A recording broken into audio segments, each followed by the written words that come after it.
ወደ ኋላ መለስ እንበልና ለሁለት ዓመታት ያክል የተካሄደው ግጭት አጠቃላይ ውጤቱን ሲመለከቱት አሁን ላይ ምን ይላሉ? ይሄን የማነሳው ምንድነው አንዳንድ አካላት ግጭቱን አስቀድሞ ማስቀረት እንደሚቻል የሚያነሱ አሉና በእውኑ ግጭቱን አስቀድሞ ማስቀረት ይቻል ነበር? እኔም አስቀድሞ ማስቀረት አይቻልም የሚል እምነት አለኝ።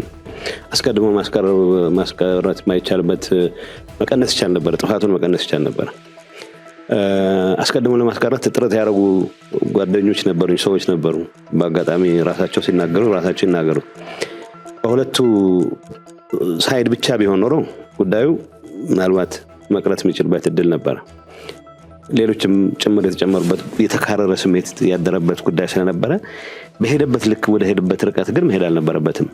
ሰው ግጭት የሆነ በሰላማዊ መንገድ መፍታት ያልተቻለን ችግር ልፍታ ብለህ ስትንቀሳቀስ ማይቀር ነው ግጭት። ለምሳሌ ምርጫ ያላደረገን መንግስት አንቀበልም የሚል አቋም የያዘ ሰው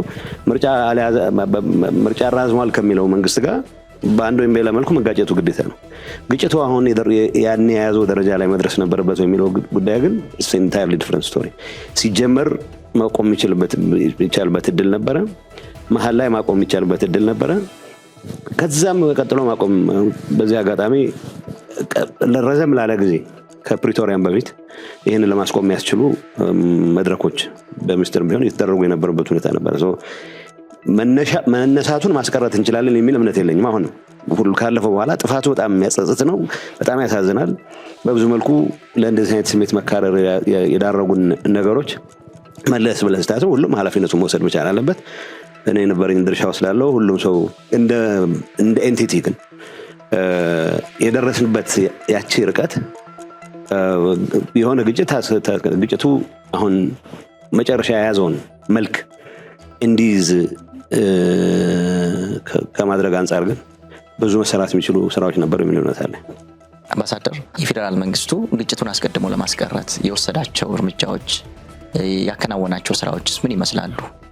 በሁሉም በኩል ምንድነው የምናገኘው የሚለው መጀመሪያ ጥያቄ ተነስቶ ቢሆን ምን እናተርፋለን የሚለው፣ ሁለተኛ በምን ያህል ዋጋ እናሳካለን። ሁሉም ቦታ ላይ ወደ ግጭት ስትገባ አንድ ምን አሳካለሁ፣ ሁለተኛው በምን ያህል ዋጋ አሳካለሁ፣ ሶስተኛው ሌላ አማራጭ አለው የለውም የሚል ነገር ላይ ማሰብ ከቻልክ ይቻላል ማስቀረት።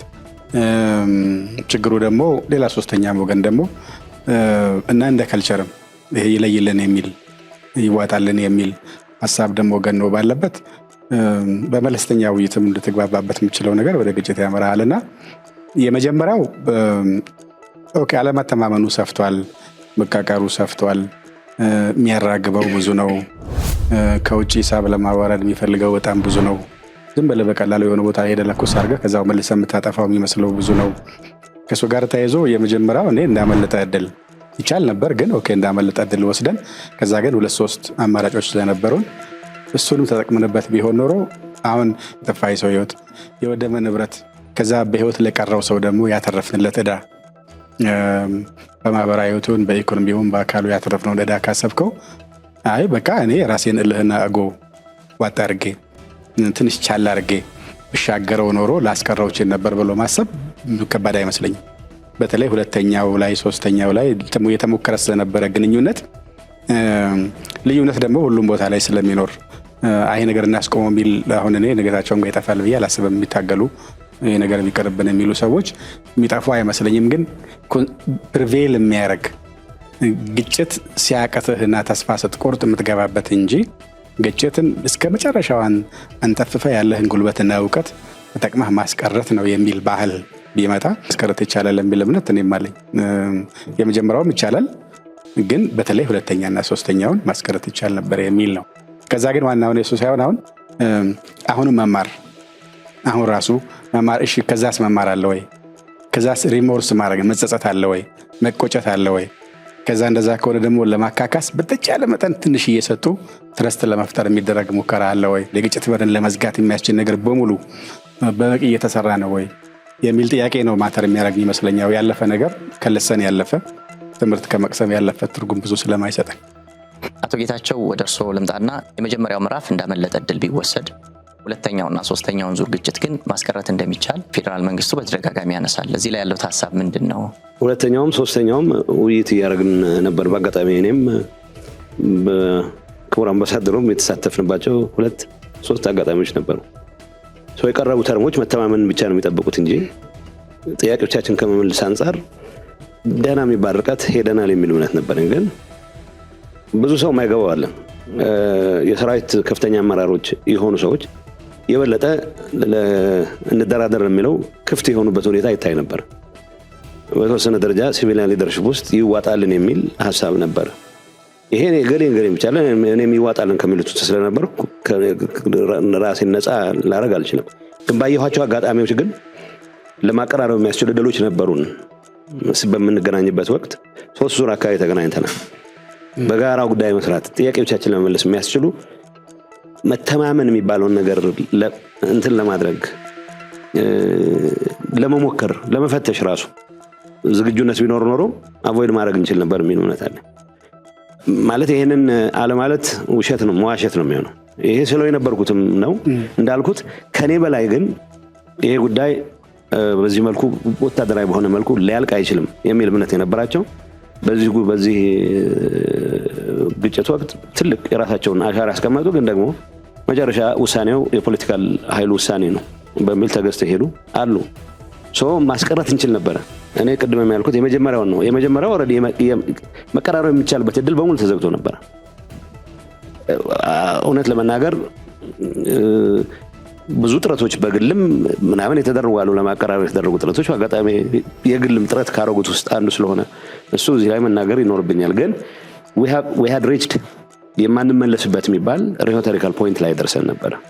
እንዳልኩ ሌላ ሶስተኛ ወገንም በዚህ ጉዳይ ላይ አጀንዳ ብሎ የገባበት ጉዳይ ነበር። ይሄን ነገር መፍታት አጋጣሚው ተፈጥሯል ብሎ የሚያምን ሌላ ኃይልም ያለበት ወገን ነበር። ስለዚህ እሱን ትተን ከገባን በኋላ በተለይ መነጋገር ከጀመርን በኋላ ሶስተኛ ወገንም ጭምር ታክሎበት መነጋገር ከጀመርን በኋላ የማይሰራበት ምክንያት ግን አልነበረም።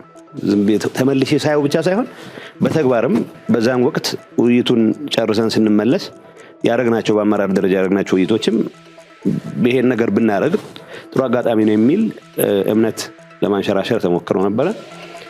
ግን ያው እነዚህ ነገሮች ሳይሆኑ ቀርተው መጨረሻ ላይ እንደሰማሁ እኮ ፕሪቶሪያም ራሱ በደረስንበት ደረጃ ተፈርሞ ፕሪቶሪያ መፈረም አልነበረበትም ብሎ የሚያስብ አለ፣ አሁን የሚፎክር አለ። ስለዚህ ፕሪቶሪያ መፈረም አልነበረበትም የሚል ሀሳብ የነበረ ሰው አልነበረም። በዛን ሰዓት መፈረም ነበረበት። እኔም ጸጸትበት ነገር የለም ማለት የሆነ አቋም ይዤ መንቀሳቀሴ፣ ግን አቋምህ የያዝከው አቋም መጨረሻ ላይ ውጤት የሚያስገኝበት መንገድ የግድ ጠመንጃ በመያዝ ብቻ አይደለም። በሰላማዊ መንገድ ልታስፈጽመው ይችላል በምትልበት ሰዓት የምትወስዳቸው ውሳኔዎች አሉ። እነዛ ውሳኔዎች የግሌ ብቻ ውሳኔዎች አልነበሩም፣ የአመራር ውሳኔ ነው። ግን ነገሮች በቆዩ ቁጥር የሆነ ነገር አጥቻለሁ የሚል ወገን፣ የሆነ ወይ ስልጣን አጥቻለሁ ወይ ተቀባይነት አጥቻለሁ የሚል ወገን አይ ቀድሞውኑም መፈረም አልነበረበትም ብሎ በአደባባይ አሁን ይገለጻል። ሶማያ ማስቀረት ይቻል ነበረ። በሁለተኛ ሶስተኛ የምንለውን ምዕራፍ ቢያንስ 3 ጊዜ ተገናኝተናል፣ 3-4 ጊዜ ተገናኝተናል። እዛ የነበረ የውይይት መንፈስ ተቀራርቦ ብንሞክረው መተማመን የሚባለውን ኮንሰፕት መተማመን አልፈጥርም በዛ ሰዓት።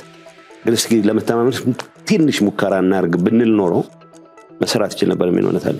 ሁለት ነገር ነው። አንድ እንግዲህ ከጀርባችን ያለው ሰው ሁሉም ሰው ተመሳሳይ ኮሚትመንት ነበረው ወይ የሚል ጥያቄ ታነሳ ይሆናል እንጂ ቢያንስ አሁን እኔና ጌታቸው ጌዶና ጻድቃን ሆነን መጨረሻ ላይ ጅቡቲ የተገናኘንበት ጊዜ ኦልሞስት በአብዛኛው ነገሮች ላይ መልክ ማሳዝ የምንችላቸው የጥፋቱን ደረጃ ማውቀናል።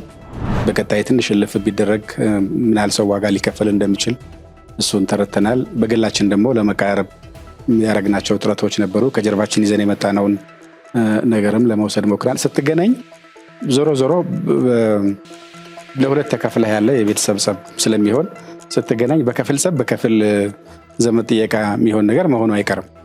ይሄንን እሱን ስፕሪት ነው ያየነው። ምክንያቱም አብረውን የነበሩ ሰዎችን አስወጥተን ብዙውን ፕሪቶሪያ ነው አደራዳሪዎችና ታዛቢዎችን አስወጥተን ብቻ የተነጋገረ የሚመስለው እንጂ ጅቡቲም ስናደርግ እንደሱ ነው።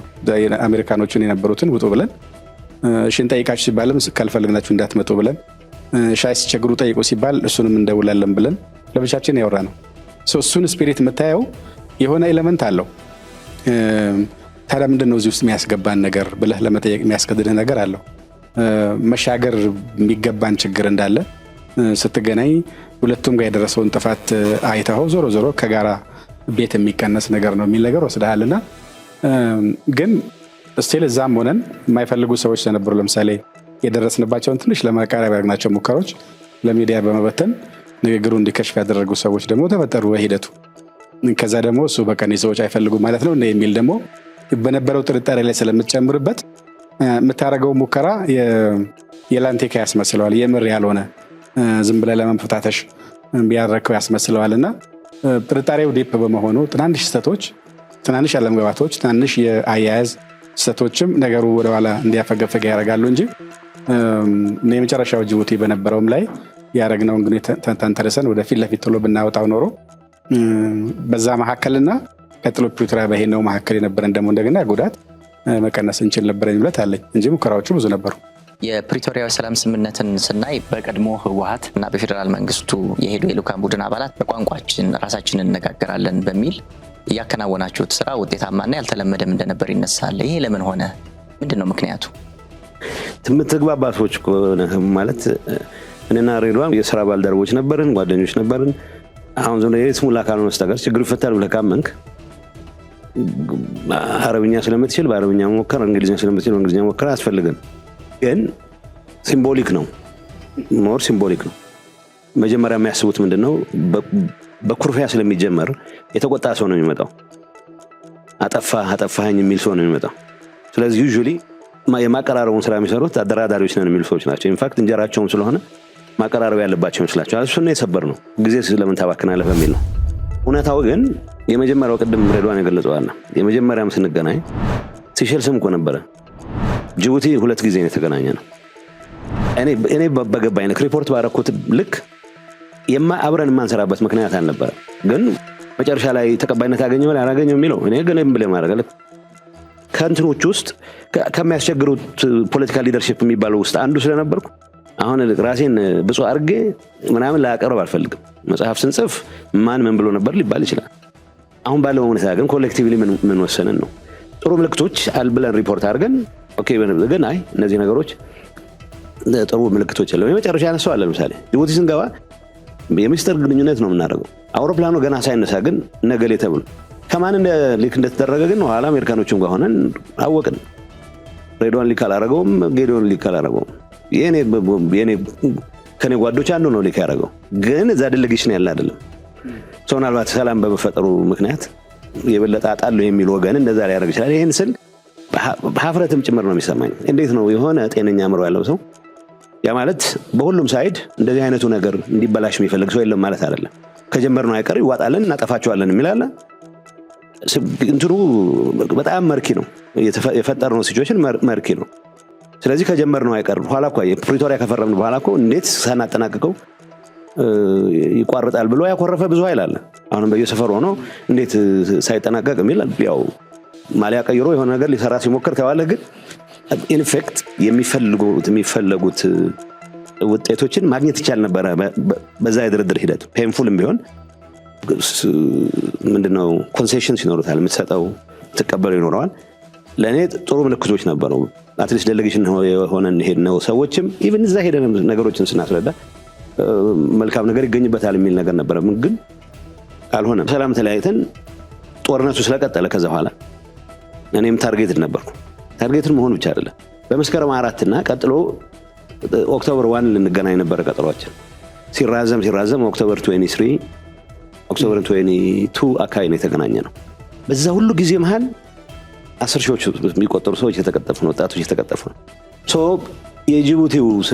የጅቡቲው መድረክ ተኩስ ማቆም የምንችልበት እድል ፈጥረን ቢሆን ኖሮ በሁለታችንም ሳይድ መኮራረፉ ምናምኑ ቀርቶ እድል ፈጥረን ቢሆን ኖሮ ስንት ሰው ማዳን እንችል ነበር የሚለው መገመት ብቻ ነው ቻለው። ስለዚህ እዚህ ላይ ምንም ሪግሬት ማድረገውን ማለት አሁን ባልኩት ማስቀረት እንችል ነበር የሚለው ላይ ምንም ጥርጣሬ የለኝም። አምባሳደር እዚህ ላይ የሚጨምሩት ሀሳብ አለ? መቀራረቡ ላይ አንድ ፈኒ ሳይድ ስላለው ያልተለመደ ስለሆነ መሰለኝ እኛ ያደረግነው የሆነ ዩኒክ የሆነ የኢትዮጵያ እንትናችን ጋር የሚያዝ ነገር አለው። አዳራሹ ከዚህ ይበልጣል አይደል? ርዝመቱ ከዚህ እስከ ግቢ በር ነው የሚያክለው፣ ረጅም ነው እና ጌታቸው የተቀመጡት ድንጋይ ብንወረውር ወይ የሆነ ማይክ ብንወረውር መፈነካካት እንዳንችል ለማድረግ ነው ሰዎቹ አሬንጅ ያደረጉት። እና ስንገባ ጠይቅነው ይሄን አከር መራራቅ ለምንድን ነው ያስፈልገው ሲባል አይ ጀስት ኢን ኬዝ የሆነ ነገር እንዳይፈጠር ምናምን ያሉት። እና እሱን ለመስበር የጀመርነው ከመቀመጫችን ተነስተን ከንግግር በፊት ሄደን ሰላም መባባል ነው። እና ሰላም ስንባባል ደግሞ ገርማቸዋል ማለት የምትቀራረበው በሌላ ቦታ ላይ ተስማምተ እንኳን ስትለያይ በከፊል ፊት እንደጨፈገ በኩርፊያ ነው የምትጨባበጠው ሰው መካከል ላይ ያስቀምጠና እሱ የሚያሳይህ something is wrong እያደረግነው ያለው ነገር የሀገራችን እያስገባነት ያለው ነገር ህዝባችን ላይ የደረሰው ነገር ላይ ልክ አይደለም ልንመልሰው ይገባል የሚል ስፒሪት አለው። በዛ ምክንያት ከዛ ተነስተንም ነው በኋላ ለብቻችን መነጋገር የጀመርነው። አይ ቲንክ 11 ከያዝናቸው አጀንዳዎች አንድ 5ቱን በ2 ቀን እኮ ጨረስነው። ኦልሞስት እየተግባባን ነበር ይሄን ነውና ግን ያው የባከነውን ጊዜ መካካስ አለብን ምንተው ነገር እየተውን መሄድ አለብን የሚል ነገር ላይ ጥሩ ስፒሪት ነበር የነበረውና ከዛ የሚያሳይ ያንን መንፈስ ጅቡቲ ላይ ፈጥረነው ከነበረ ብዙ ሰው ላይ ተጋብቶ ቢሆን አሁን በእነዚህ ቀናት ውስጥ የሞተ ሰው የወደመ ንብረት የጠፋ የሀገር አቅም ኮሌክቲቭ አቅም ነው ዞሮ ዞሮ የትኛው ቦታ የሚጠፋውና እሱ ይቆጫል ነው በጣም የሚያስቆጫልም በበጎ የሚወሰድም ኤሌመንት አለው። ግን ደግሞ ከመጀመሪያው ስለምን መነጋገር ከተጀመረ መቋጨት ለምን አቃተን መጨረሻ ላይ ብናመጣው የሚል ነገር አለ። ኢንፋክት ፕሪቶሪያም ቢሆን የሆነ ያ የመቀራረብ ኤሌመንት ያለው ሰርክል የሚተዋወቁ ሰዎች መኖራቸው ያገዘ ይመስለኛል። ምክንያቱም በጋራ እኮ በጅምላ ስንሄድ መሄድ እያቃተን ነበር። ሶስተኛ ሰው ታዛቢ ቢጨመርበት ነጥብ ለማስቆጠር ነው የምትሄደው። ለመወቃቀስ ለመመካከር ሳይሆን ለሚታየው ታዛቢ ነጥብ ነው የምታስቆጥረው።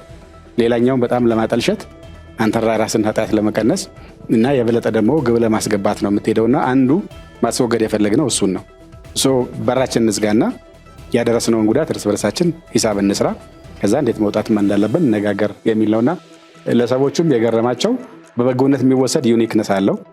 ግን ደግሞ ይሄ ድል ከነበረ ሲጀመር ስለምን ሳናስቀር የጉዳት አደረስን የሚለው ደግሞ ስታየው የሚቆጭህ ኤሌመንት አለው። የፌዴራል መንግስቱና የቀድሞ ህወሓት በኩል ለፕሪቶሪያ ንግግር የሄዳችሁ የልኡካን ቡድን አባላት ከዚህ በፊት በደንብ የምትተዋወቁ አንዳንዶቻችሁ የቀድሞ የስራ ባልደረቦችም ነበራችሁና ይህ ችግሩን በደንብ ከመወያየት አንጻር በግልጽ ከመወያየት አንጻር ምን እድል ፈጥሮላችኋል?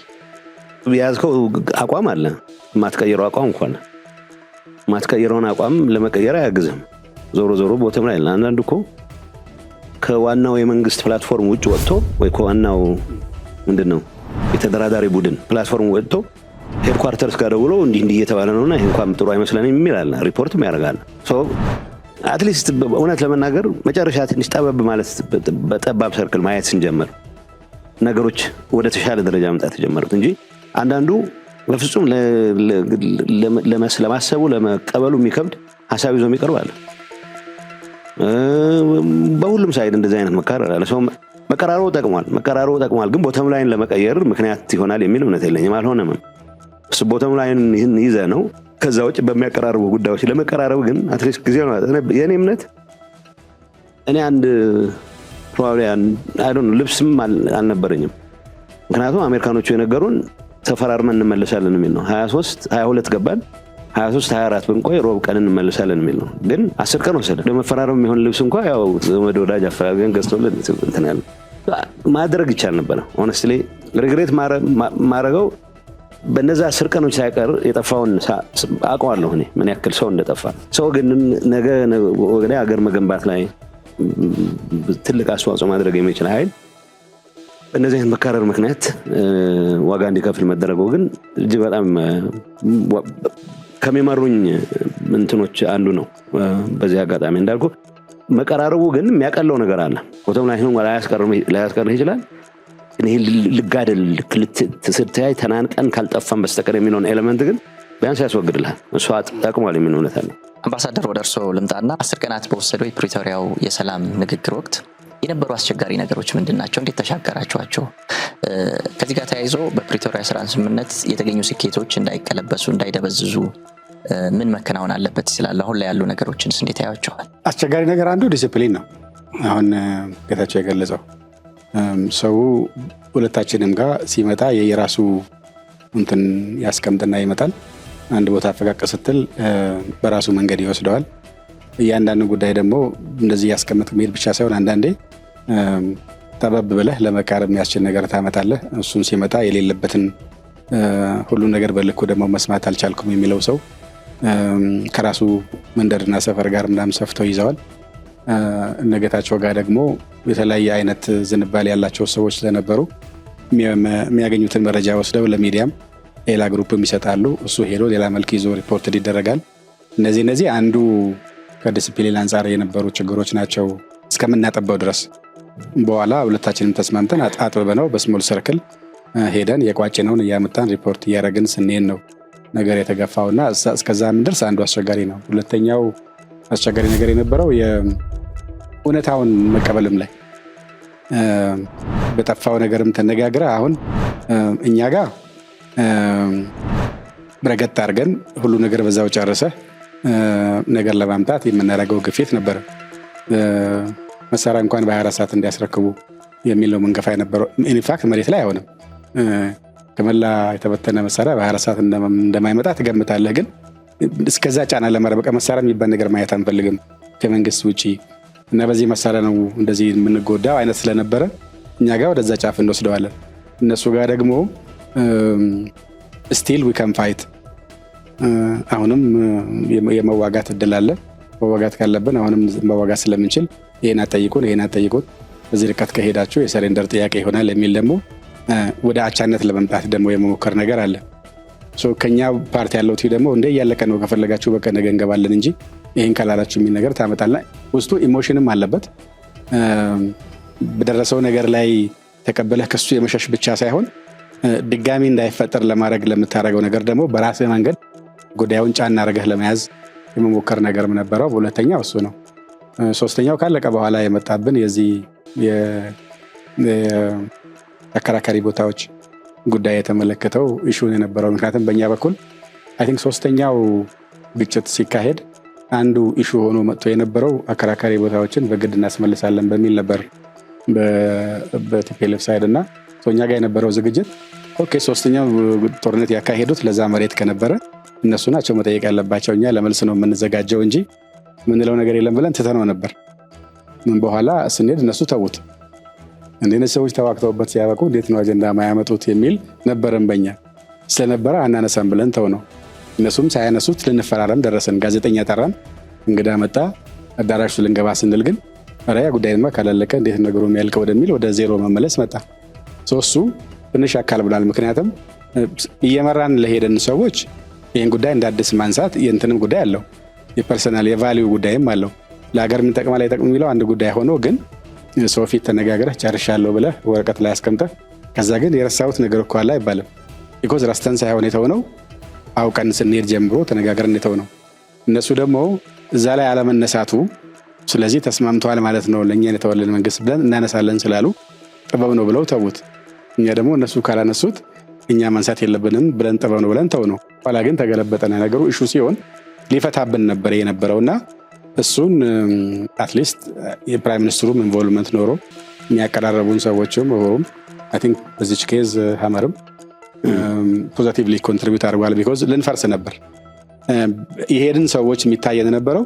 እሱን ሳንፈርም ብንመጣ ኖሮ አይ እንግዳውማ እንጨራረስ ተብሎ ቢሄድ ኖሮ ሜቢ አሁን የምናወራው ሰዎች ኦኬ እዛ ስለነበረን በግላችን እንተርፍ ይሆናል። ግን ከዛ በኋላ የሚያልቅ ሰው እሱ ላይ ጨምረህ ሌላ 10 ሺህ ይሁን ሰው እዛ ላይ ዋጋ እንዲከፍል ማድረግ ኃጢአት ነበረ የሚሆነው ማለት። እሱን አድርገን ብንመጣ ከራሳችን ጋር የምንኖር ምንችል አይመስለኝም እንደ ህልና። ይህን ፈተና እንዴት እናስታርቀው የሚል ችግር ነበረና ትንሽ አቀራርበን አስተሳስረን ለመውጣት የሚያስችል ነገር ላይ ፈርመን ወጣን። ሶስቱ አይ ቲንክ አስቸጋሪ ነገሮች ይመስሉኛል ወደኋላ ሳስበው። የመጀመሪያ ያነሳቸው ሁሉም ችግሮች ነበሩ። ዲሲፕሊን እንደተባለ ነው። አንድ የሚጨንቅ ነገር ነበረ። በቃ ጦርነት አልቋል ጨርሰናል ብሎ ለማሳመን የሚሞክር ኃይል አለ። እጅ እንድትሰጥ የሚፈልግ ጭቅጭቅ ነበረ። በ24 ሰዓት ታስረክባለህ። እሱ ለኋላ መጥቶ ነው። ግን ቀጣይ ውይይቶች ሞር በሚቀራረቡ ሁኔታዎች በሚያውቁ ሰዎች መካከል መደረግ ሲጀምሩ ወደ ናይሮቢ ስንመጣ ሞር የቀለለቡበት ሁኔታ አለ። ሁለተኛ በሁሉም ሳይድ ዩኒፋይድ የሆነ አቋም ይዞ በመምጣት ረገድ የሚታዩ ክፍተቶች ነበሩ። ምክንያቱም ኮንስቲትዌንሲ የሚቀይር ሰው አለ ድንገት ከዋናው አጀንዳችን። እኛ ምሳሌ ሴንትራል ኮማንድ የሚባለው በዚህ ጉዳይ ንዋይ ብለን የመጣ ነው። ይህንን ተኩስ ለማቆም ያስችል ማንኛውም ነገር እናርግ።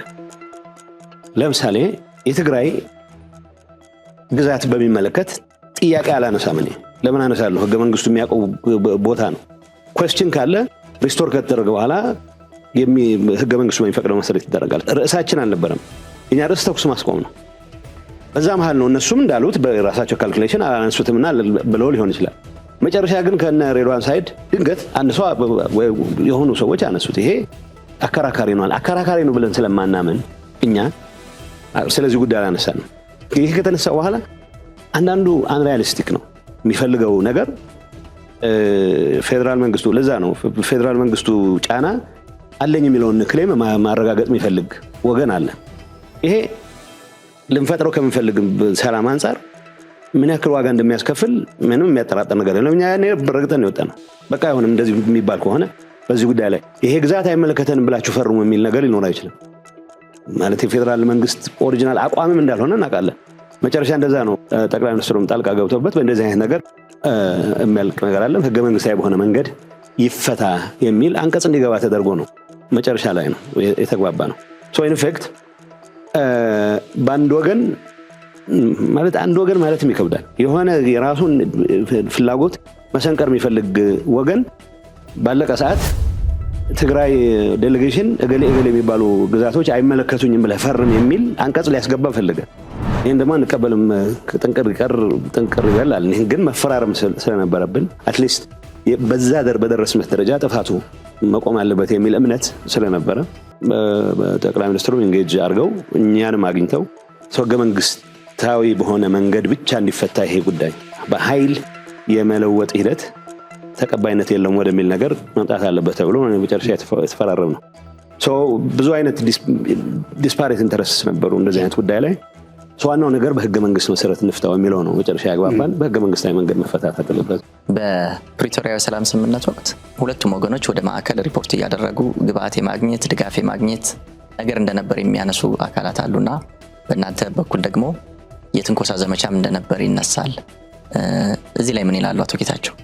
በዛ ደረጃ ሳይሆን በእኛ በኩል ያን ያክል ሪፖርት የሚያደርጉ ሰዎች እንደነበሩ ኋላ ነው ያወቅነው። ምክንያቱም ወደ ኋላ የሚመልሰን ሪፖርት አልተደረገም በእኛ በኩል። ምክንያቱም ማንዴታችን እናውቃለን። እኔ ዴሌጌሽኑ ሄድ ነኝ። ማንዴታችንን ይዘን ስንመጣ ለምሳሌ አንዳንድ ውይይቶች ላይ እና ጻድቃን ብቻ ምንሳተፍበታለን። ይሄ ለማቀራረብ እና ጻድቃን በምንሳተፍበት ሰዓት ባለመሳተፋቸው ምክንያት ቅር የሚሰኙ የዴሌጌሽኑ አባላት ነበሩ። ትክክል ናቸው። ለምን ቅሬታውን አነሱ አይደለም፣ ትክክል ናቸው።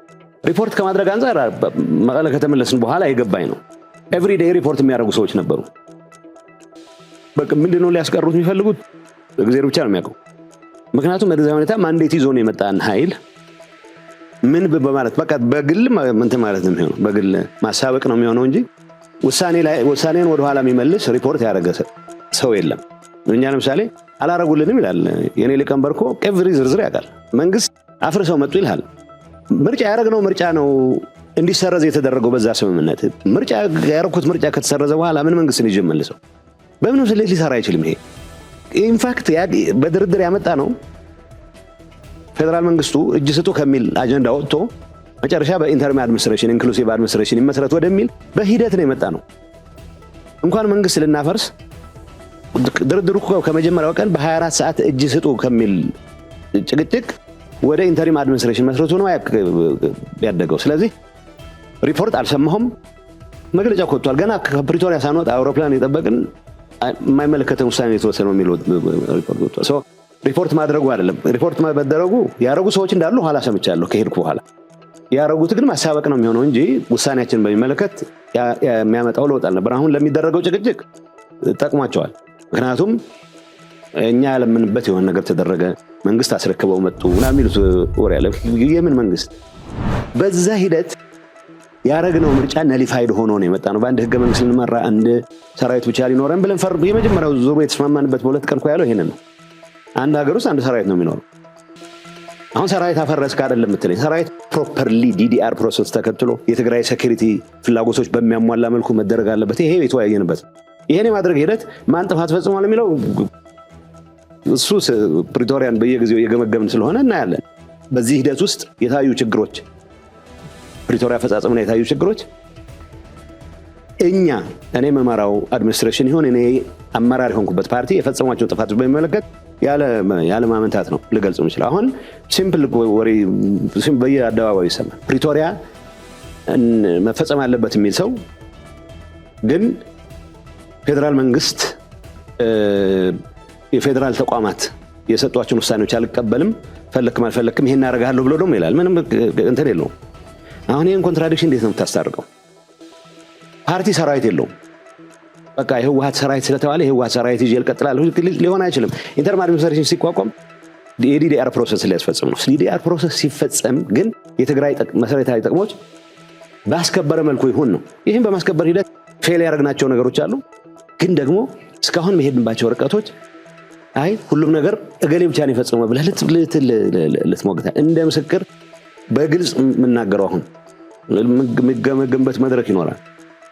የሚገመገምበት መድረክ ላይ የፕሪቶሪያ ስምምነት መንፈስ መንግስት አፍርሷል ብሎ ሊሞግት የሚችል ሰው ፕሪቶሪያን የማይቀበል ነው። መንግስት የሚባል በምርጫ ያቋቋመው ነው። ያ ምርጫ ደግሞ ምርጫ ቦርድ ሳያውቅ በራሳችን ጊዜ ያደረግነው ምርጫ ነው። ምርጫውን ማድረግ ያምንበታለሁ። ያኔ ፕሪቶሪያን ስፈርም ግን ምርጫው ማድረግ ትክክል እንዳልሆነ ተቀብዬ ያቋቋምኩት ሰራዊትም በሂደት ስርዓት ባለው መልኩ ወደ ሰላማዊ ኑሮ መመለስ አለበት ብዬ ፈርሜ ነው ሄድኩት። ወይ ይሄን ፊርማ መፈረም አልነበረብህም ብሎ የሚያምን ሰው ብቻ ነው አሁንም ሰራዊት ይቀጥላለሁ ሊል የሚችለው። ያ ማለት የትግራይ ደህንነት የትግራይ ህዝብ ጸጥታ ሁኔታ ግምት ውስጥ ያስገባል። የተስማማበት ስምምነት መፈጸም አለበት። መፈጸም የሚኖርበት ግን አንደኛው ወገን እዛ ጥግ ይዞ መንግስት አፍርሰህብኛልና ጥፋት ፈጽመህብኛል እየፎከረ አይደለም። በቅን ልቦና ፕሪቶሪያ ተርሞች የትግራይን ህዝብ በሚያረጋግጥ መልኩ እንዲፈጸሙ የራሱ የድርሻውን በመወጣት ብቻ ነው።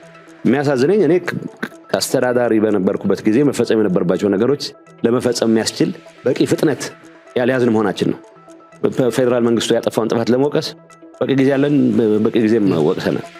ፕሪቶሪያ ይሄንበት ሂደት እንደተባለው ብዙ ለማደናቀፍ የተደረጉ ጥረቶች ነበሩ።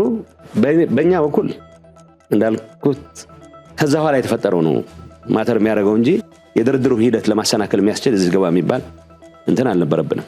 ጣልቃ ገብነት አልነበረብንም። ከፕሪቶሪያዊ ሰላም ስምምነት በኋላ የፌደራል መንግስቱና ጊዜያዊ አስተዳደሩ በርብርብ ያሳኳቸው ስኬቶች ምንድን ናቸው? እድሉን ካለመጠቀም ሊሆን ይችላል፣ በሌላ ምክንያትም ሊሆን ይችላል። መከናወን ኖሮባቸው ያልተከናወኑ ስራዎችስ ምንድን ናቸው ይላሉ? የጎደለው ነገር ላይ ብቻ ላተኩር። በመቶ ሺዎች የሚቆጠሩ ተፈናቃዮች ማያስ በጣም አስቀያሚ ኑሮ ውስጥ እየኖሩ እነሱን የመመለሱ ሂደት ሲምፕል ነው። በመጀመሪያ ተነጋገር። ኦኬ አስተዳደር የሚባል ነገር ሳንል የጸጥታ ሁኔታ መከላከያ ሰራዊት ከአካባቢ ሚሊሻ ከተፈናቀለ ሚሊሻ ጭምር ከኛ ኃይል እኛ ጋር ካለ ሚሊሻ ጋር ጭምር ሆኖ አስከብሮ የሚመለሱ ሁኔታ ያመቻች ተግባባል። ምክንያቱም ተዋግቼ ላስመልሰው የምፈልገውን ነገር ለማስቀረት ነው ፕሪቶሪያን የፈረምኩት። ስለዚህ ሚሊሻ ከመከላከያ ሰራዊት ጋር ሆኖ የዛን አካባቢ ጸጥታ አስከብሮ እዛ አካባቢ ያሉ አስተዳደሮች ከህግ ውጭ የተቋቋሙ አስተዳደሮች ፈርሰው ለምርጫ ኢንቫይሮንመንት እንፍጠር። አሁን ይሄ የኔ ፓርቲ ኤግዜክቲቭ ኮሚቴ የሚባለው አስተዳደራችን ይዘን ካልገባን ይላል። መጨረሻ ላይ ነው አስተዳደር ይዘን እንግባ በሚል ጭቅጭቅ ተፈናቃያችን እድሜ ልክ ማረር የለበትም። የመጀመሪያ የነበረው አሬንጅመንት በጣም ማለት በአንደር ሰርከምስታንስስ ፈጥነን ብንመልስ ኖሮ 2015 ላይ ብንመልስ ኖሮ ምርጫ ይደረጋል። ምርጫ ከተደረገ በኋላ የሚቋቋሙ አስተዳደር የኔ እምነት የኛ እምነት ጠንካራ ፖዚሽን የጊዜያዊ አስተዳደሩ አካል መሆን አለበት የሚል ነው። በሌላ በኩል ፌደራል እያስተዳደረው ቢቆይና ሪፈረንደም ቢደረግ ይላል። ሪፈረንደም እኔ አልቀበልም። ሪፈረንደም ምክንያቱም ጊዜያዊ አስተዳደር እየመራው የሚደረግ ሪፈረንደም የሚል አቋም ያዘ። አቋማችንን ይዘን ግን በተፈናቃዮቹ መመለስ ላይ ግን ሙሉ ትኩረት አድርገን እንስራ ተግባባን። ምርጫ ቢደረግ እንኳን ወልቃይትና ጸገዴ እንኳን ጸለምት እንኳን አላማጣ ማይጨውም አድዋም አድግራትም ሽረም መደረግ አለበት የሚል አቋም አለኝ። ምክንያቱም የቆየ አስተዳደሩን ፈትሾ ህዝቡን የሚመስል መምረጥ መቻሉ ምንም ኃጢአት አለው ያላምነው። በዚህ ሰበብ 2015 አሳለፈን። 2016 ሪቫይዝ ያደረግነውን አሰራር ተከትለን ይሄ ኃይል አባከነ። ግን ፌደራል መንግስቱ አገልግሎቶችን ከመመለስ አንጻር ምናምን የሰራቸው ሚሊዮን ነገሮች አሉ። እነዚህ ነገሮች ማጉላት ለእኔ በጣም የሚያሳምመኝን ነገር የሚያኮስ ስለሚመስለኝ ነው ኔጌቲቭ ላይ ማተኮር የፈለግኩት። ማለት ስለ ራስህ አስተዳደር ሪፖርት ስታቀርብ የምታወጣው ነገር አለ። ባይዘው መጀመሪያ የተባለው ብዙ ነገሮች የተሰሩ ስራዎች ይሄንን ብለ መዘርዘር እንችል ነበር። ግን ያልተሰራው በተለይ ተፈናቃዮች ጋር ተያይዞ ያልተሰራው የበለጠ የሚያሳምመው። ስለዚህ ከዚህ አንፃር ነው እነዚህ ሰዎች መመለስ አሁን ምን ተረት ተጀምሯል። በግላቸው መመለሳቸው ስለማይቀር የሆነ አደጋ ከገጠማቸው እርምጃ እንወስዳለን የሚሉ ፎካሪዎች አሉ። ለምን ነው ወደዛ እርምጃ ምን ሄደው? ለምን አደጋ ይፈጠራል? መጀመሪያ በጋራ ሆነን ማለት ተስማምተን ነበር። አሁን ምነግርህ መጨረሻ ላይ ምሳሌ አፈጻጸሙን በሚመለከት አሁን ያለው የኢንተሪም አድሚኒስትሬሽን ኃላፊ የኔ ምክትል በነበረበት ሰዓት ሳይቀር ተግባብተን የመጨረሻው አፈጻጸም ላይ ኦልሞስት አይ ዶንት ኖ ኢሹዎች ሊኖሩ ይችላሉ 100% የሚባል ደረጃ ተስማምተን ነበር። ለምን አልተፈጸመም? ፌደራል መንግስት ላይ የማፈጥበት ጊዜ አቁሟል፣ አክትሟል ነው የምልህ። ፓስት ላይ የሰራቸውን ስራዎች አሁንም አሻጥሮች ካሉት ኦኬ መባል ባለባቸው እንላለን። በተግባር ግን ይሄን እንፈጽም ብለን ተግባብተን ያልተፈጸመበት ነው። አሁን የጎል ፖስቱ እየተቀየረ አሁን መሆን ጀምሯል። የእንትን እውቅና ካልሰጠኸኝ ይሄን አደርጋለሁ፣ የእንትን እውቅና ካልሰጠኸኝ ገለጋ እሰራለሁ፣ ይሄን ካለ ወደዚህ ነው የተወረደው። ለእኔ ሪግሬት የማደርገው ተጭኜም ጉልበት ተጠቅሜም ለምኜም ጸልዬም መስተካከል የነበረበት ከፌደራል መንግስቱ ጋር ሆነን የጀመርናቸው ተፈናቃይ መመለስ፣ ተፈናቃዩ ራሱን እንዲያስተዳድር ማድረግ፣ እዛ አካባቢ የነበረው ደባል አድሚኒስትሬሽን እንዲፈርስ የማድረግ ስራ ሳንሰራው ጊዜ ባከነ ነው። እሱ ላይ ነው የሚታየኝ ወደኋላ መመለስ ነው። የፈረምን ማግስት እናንተ ላይ ዛቻ የሚያደርጉ ሰዎች ነበሩ። እንደውም እኮ አትሄዱ ብለን ነበር። አሁንማ እንደውም እኛ እንሻላችኋለን፣ ከኛ ጋር ስለፈረማችሁ አዲስ አበባ እንወሰዳችሁ ወይዚሁ ቆዩ እንጂ የሚል ነበረ። ሲፈልጉ መቀሌ ሲደርሱ እንመታለን፣ ካልሆነም እነዚህ እናደርጋለን የሚሉ አይ ቲንክ የፕሪቶሪያ ስምምነትን ከልባቸው ያልተቀበሉ ኃይሎች ሲጀመር ነበሩ። ሁኔታው አንፖፑላር ስለሚሆን አይ መዋጋት አለብን የሚል ሞራል ስላልነበረ ያደፈጠ ግን ከልቡ ያልተቀበለ ኃይል እንደነበረ እናውቃለን። ሁለተኛው ጊዜያዊ አስተዳደሩ ጌታቸውን ባይሆን ኖሮ እንዳይሳካለት ለማድረግ ያቀደ ኃይል ሲጀምር ስለማይቀበለው ስምምነቱን ጌታቸውን ባይሆን ያደናቀፍ ነበር ራሱ ካልሆነ በስተቀር። ራሱ ደግሞ ቢሆን ኖሮ አሁን ወደ መጣበት ይወስደው ነበር። አንድ እሱ ያለ ይመስለኛል። አሁን ፕሮፐርሊ ያመጣት የተፈናቃይ ጉዳይ ሁላችንም ያለው አሁን በጊዜ ታይም ቴብል አስቀምጠነው የነበረው ትጥቅ መፍታትን ነበር በስምምነቱ ኋላ ናይሮቢ መጨመር ነው። ግን ጎልቶ የመጣው በኋላ ከሂውማኒቲ አንጻር ተፈናቃይን መመለስ ነው። ሰው እያረሰ ቤቱ እያመረተ ቢያንስ ከድንኳን ወጥቶ የሚኖርበት ነገር እንፍጠር የሚል ነገር አይ ቲንክ 2015 ሚያዝያ አካባቢ ነበር ያልነው። 3 ወር ይቀረናል የዝናብ ጊዜ እንዳይባክን እችን ጊዜ ይጠቀም ተባብለን ከዛ ለአደጋ መከላከልና ዝግጁነት እህል እንዲያዘጋጅ፣ ድንኳን እንዲያዘጋጅ፣ ቤታቸው የተጎዳባቸው ካለ ቶሎ ማደስ እንድንጀምር እችን ክረምት ሰርቶ ይብላ ቢያንስ የራያና ጸለምት ወልቃይት ደግሞ ቀጥለን እንግባበት ብለን ነበር ያልነው። እንዳለው ሄዶ አፈረሱት። መጀመሪያ የሚሊሻ ኢሹ መጥቶ ነበር። ይግባ ሚሊሻ አርሶ አደር ነው፣ የያዘው መሳሪያ የግሉ ነው። ነባሩ ሚሊሻ ይቀመጥ አደሱም ይምጣ፣ የሚሊሻ ጉዳይ ለምን ያጣላል? ከዛ ትንሽ ቆይ ሰራዊትም ታጥቆ ካልመጣ ለሱ አይቻልም የሚል ጊዜ ወሰድን። 6 ወር በዛ ባከነ። ትንሽ ቆይቶ ደግሞ ምን እንደገና ከ2016 ላይ ያመጣ ነው ታስታውስ እንደሆነ አንድ የተወሰነ ጊዜ እኔና አብርሃም ጋራልታ ፕሮጀክት ልና የመጣን ጊዜ እስከመጣንበት ጊዜ የነበረው አይ መከላከያ በዚሁ ሪፈረንደም አካሄደዋለሁ ብሏል የሚል የውሸት ትርክ ተቀባብለው ኢንክሉዲንግ አሁን ታደሰም ያለበት ላይ ወስደውት ተቀመጡ። መከላከያ መቼ ነው ሪፈረንደም ላድርግ ያለው? ማን ስልጣን ሰጠው? መከላከያ ተልእኮቹ ሰው ሲመለስ ጸጥታ ማስከበር፣ አስተዳደር እስከሚዋቀር ድረስ ሰላሙን ማረጋገጥ፣ ከዛ ለጊዜ አስተዳደሩ ደግሞ ሲመለጥ የራሱን ሚሊሻ ማዋቀሩ ስለሚመጣ በዛ እንወጣለን ወደሚቀጥለው ስራ ይመለሳል ያለው እንጂ በሚል ሌላ ጊዜ ያባከኑት። ይሄ የሚታየኛውን ያለው አሁን ጎል ፖስቱን የሚቀይረው ሰው ተፈናቃይ መመለስ የሚል ነገር በአጠቃላይ ከተመለሰ የጊዜ አስተዳደሩ እንትኑ አከራካሪ ቦታ መልክ ከያዘ ከዛ በምን ማኩረፍ ይችላል? ቢኮዝ እሱ አንደር ሂዝ ሊደርሺፕ ነው የሚሳካው። ይሄን ስለሚደረግ በእያንዳንዱ ስቴፕ እንቅፋት ተፈጥረና ባለመሳካቱ ትከሳለ። ለምሳሌ 2 ነገር ማንሳት ይችላል። አሁን በጣም መሬታችን ተያዘ ብሎ በጣም የሚከሰው ሰው ያዘ ወደሚለው ሰው ነው እየሄደ ያለው። የሚዘረፍ ወርቅም ከሂውማን ትራፊኪንግ የሚገኝ ገንዘብም ኤኒቲንግ የሚገኘው የሚሄድበት አቅጣጫ ይታወቃል። አብሮ እየደወለተ ብሎ ግን መሬታችን ተይዟል ደግሞ ብሎ ሚዲያ ሲያገኝ ይከሳል። ተፈናቃይ እንመልስ ሲባል ተፈናቃይ በወታደር እጄ ካልገባው ብሎ ሆን ብሎ ያደናቀፈው ሰው ተፈናቃዮቻችን እየተሰቃዩ ነው ይላል። ተፈናቃይ መመለስ ካለበት 2016 ላይ ነው። እንዳይሳካ ደግሞ ይታወቃል ያስቀመጣቸው ሰዎች ጋር ጌታቸው ጋር ካለ ግምገማ አይሆንም እንጂ እኛም ስንገናኝ ሁሌ የምንለው መጨከል ላይ አልሰራ ያለውን ሰውዬ ኦኬ አትሰራም ዞር አድርገህ ፈቃደኛ የሆነ ሰው ተከተ መሄድ ብንችል ኖሮ ይከር ይሆናል ጠቡ ግን ይለይለት ነበር ነው። አሁን ተፈናቃይን በተመለከተ የተስማማነው ስምምነት እነሱ ያላቸው ጥያቄ በጊዜ አስተዳደር ስር ሆኖ ሪፈረንደም አይካሄድም የሚል ነው። ኦኬ ተስማማን።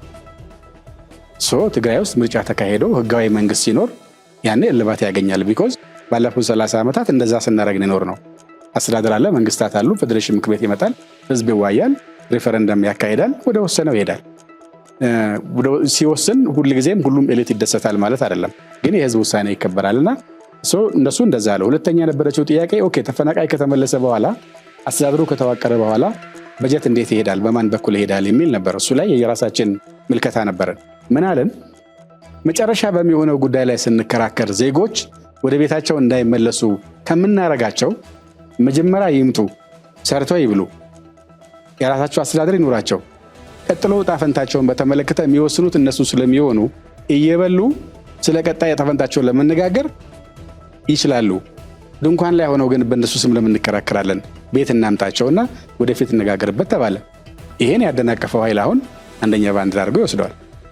እሱ ላይ እንግዲህ ያው እንደተባለው አንዳንዱ ሲጻፍ ይዘረዘራል፣ አንዳንዱም በጊዜው ሲገመገም ወልል ይነገራል እንጂ ተፈናቃይ መመለስ አጀንዳቸው ያልሆኑ ተፈናቃዩን አሰቃይቶ በስቃዩ ላይ አጀንዳ መፍጠር የሚፈልግ ሰው ግን አሁን በግላጭ እየወጣ ስለሄደ የሚታይ ይመስለኛል። አንዳንዱ ሰው ደግሞ ዳተኛ ነው።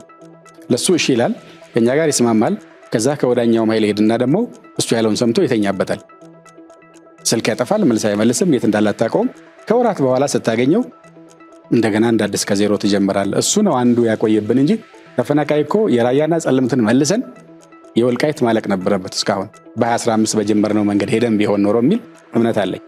በፕሪቶሪያው ስምምነት የቀድሞ ህወሓት የፌዴራል መንግስቱ ተቋማትን አክብሮና እውቅና ሰጥቶ መንቀሳቀስ እንዳለበት በግልጽ የሚያመላክት ሁኔታ እንዳለ ይታያል። በእርግጥም ይህ ህገ መንግስታዊ አካሄድም ነው። ይህን የማነሳበት አንዱ ምክንያት ምንድነው? ከእውቅና ጋር ተያይዞ አሁን ውዝግብ የሚመስል ነገር ይታያልና የፕሪቶሪያው ሰላም ስምምነት ላይ እውቅናን በተመለከተ ያለው ሁኔታ ምንድን ነው? እዚህ ላይ ምን ይላሉ አምባሳደር? ስምምነቱ ያለው በህወሓት በኩል ህገ መንግስቱና የሀገሪቱን ህጎች ተከትሎ ለመስራት መስማማት ነው የነበረው። ከዚያ ሊሆን የሚችለው ቀጥሎ የነበረው ስቴፕ በሽብር ተከሶ ስለነበረ ተፈረጆ ታግዶ ስለነበረ የፌዴራል መንግስቱ ስራ በፍጥነት በሽብር ከተፈረጀበት በፓርላማ አስወስኖ ያነሳል የሚለው ነው ያለው። በሽብር ከተፈረጀበት ሲነሳ ቀጥሎ ያለው ወደ ህጋዊ ማዕቀፍ ይመለሳል። ህግ አክብሮ ይንቀሳቀሳል። ህግና ህገ መንግስትን አክብሮ ሲንቀሳቀስ ምርጫ ቦርድ አንዱ ይሆናል። ምርጫ ቦርድ ገዢውን ፓርቲ ብልጽግናንም ይሁን ሌሎች ተፎካካሪ ፓርቲዎችን ህወሓትን የሚያስተዳድርበት መንገድ ተመሳሳይ ይሆናል። ጉባኤ የምታደርግበት ስርዓት አለ፣ ጉባኤ የምታደርግበት ደንብ አለ። እሱ ደግሞ የተሰጠው ኃላፊነት አለ ሱፐርቫይዝ የሚያደርግበት። በዚህ መሰረት እኛንም አስደግሞ ያውቃል። ራሳቸው ተገኝተው ምርጫ ቦርድ ሰዎች በታዘቡበት መንገድ እኛ ይሄንበት መንገድ የወጣ ገባነት አለው በሚል ባመኑባቸው ጉዳዮች ምክንያት ብልጽግናም ጉባኤ እንዲያደርግ እንዲደግም የተገደደበት ሁኔታዎች አሉና ምርጫ ቦርድ በራሱ ህግ መሰረት ይሰራል። አስፈጻሚው ያደረገው ከህወሓት ጋራ ውይይት በማድረግ ከተፈረጀበት ከህገ ወጥነት ወደ ህግ እንዲመለስ የሚያደርገውን እርምጃ መውሰድ ነበረ። እሱን ለፓርላማ ቀርቦ ወስዷል። ከዛ ከህወሓት ደግሞ የሚጠበቅ የነበረው ወደ ህጋዊ እንቅስቃሴ እንዲመለስ አሁን ስለተደረገ ህጋዊነት ተላብሶ ቀጣይ በህግ ማሟላት ያለባቸው ጉዳዮችን ይሰራል የሚል ነው አንደርስታንዲንግ ያለው። ሪያሊቲውም እሱ ነው። ያንን ለማድረግ የተጀማመሩ አሉ። አሁን ችግሩ ምንድነው? መጥቶ ተነጋግሮ ተስማምቶ ፈርሞ ጥሩ ነው ብሎ አመስግኖ ሄዶ ልክ እንደ ተፈናቃዮቹ ነው። እዛ ሲሄድ ደግሞ ልክ አይደለም ሲባል ኦኬ ልክ አልነበርኩም እንዴ ብሎ ይቅርታ እንደመጠየቅ ወይም አልገባኝም ነበር በዚህ መንገድ ስለዚህ በገጥ ሞክረው እንደማለት ልክ እንደተካደ ሰውና ጉዳዩን እንደማያውቀው ሰው እንዳድስ ሆኖ የመከራከር ነገር ነው አንዱ ፈተና የሚያበዛው እዛ አካባቢ። እንግዲህ አዛዡ ብዙ ነው የሚመስለኝ። ከስር ቁጭ ብሎ በምንም ላይ ማይሳተፍ ምንም ተጠያቂነት የሌለበት ምንም ፎርማል አሳይመንት የሌለው በፎርማል የምታደርገውን ኤንጌጅመንት ግን እየፈረጀ መሄድ እሱን እያጠቃ መሄድ ሁሉ ነገር እሱ ባለው መሰረት ካልሆነ ሻዶ ነው ከጀርባ ነው ያለው። ሶ አይ ቲንክ ደብረጽዮንም መጥቶ እዚህ ተስማምቶ ጨርሶ ምን አድርጎ ኤዲት የሚደረግለትን ኤዲት ተደርጎለት ከሄደ በኋላ ነው ከትንሽ ጊዜ በኋላ አይ እንደዛ አልነበረም ያለው ስለዚህ አይቻልም ወደሚል ነገር መጣ። አላቅም ዲቴሉን እሱን ጌታቸው የበለጠ ያውቀዋል። ግን እኛ ጋር የነበረው ከፕሪቶሪያ ስምምነት አንጻር ስለ እውቅና የሚባል ነገር የለም። ያለው ወደ ህግ ስለመመለስ ነው። ወደ ህግ ለመመለስ ደግሞ ከሽብር ማንሳት ነው። እሱን ደግሞ ሄደን አንስተናል ከነቱና ከዛ በኋላ ህግ አክብሮ መንቀሳቀስ ነው የሚጠበቀው። ምንድነው መሰለህ የህወሓት እውቅና ማለት ዲሊስት ይደረግ ህወሓት በሽብር ሊስት የነበረው ሊስት ዲሊስት ይደረግ ተባለ። በዚህ ጉዳይ ተስማምቶ ሄደ። ዲሊስት ሲደረግ የኔ እምነት አውቶማቲካሊ መንግስትም ስለማይቋቁም ወደ ስርዓቱ ይገባል ነው፣ ወደ ምርጫ ቦርድ ስርዓት። ክላሪፋይ ለማድረግ እሄዳለሁ ያለ ሊቀመንበር አለ። ክላሪፋይ ተደረጎልኛል፣ ስለዚህ ችግር የለውም ወረቀት ጻፍ ተብያለሁ፣ ልጻፍ አለ። ምንድነው ጻፍ የተባለው ብዬ ጠየቅኩኝ። ይሄ ነው አይመስለኝም፣ ይሄ ጻፍ የተባለው ነገር አንተ ከምትለው ነገር ጋር አይገር። እነሱ ኦነስት ሆነው የነገሩን ኢንፋክት የተወያዩት እየካዳችሁ ስላስቸገራችሁን ተብለው ብዙ ምስክር ባለበት ነው፣ ምርጫ ቦርድ ባለበት እኔ አልፈረምኩም። አዝመረፈ እንደ አባል መፈረም ነበረብኝ። በሆነ ወረቀት ብቻ ፊርማ ተፈርመዋል ተልኳል ተባለ። ስለዚህ ወደህ ከተመዘገብክ በኋላ ፈለክም አልፈለክም በዛ ህግ ነው የምትገዛው።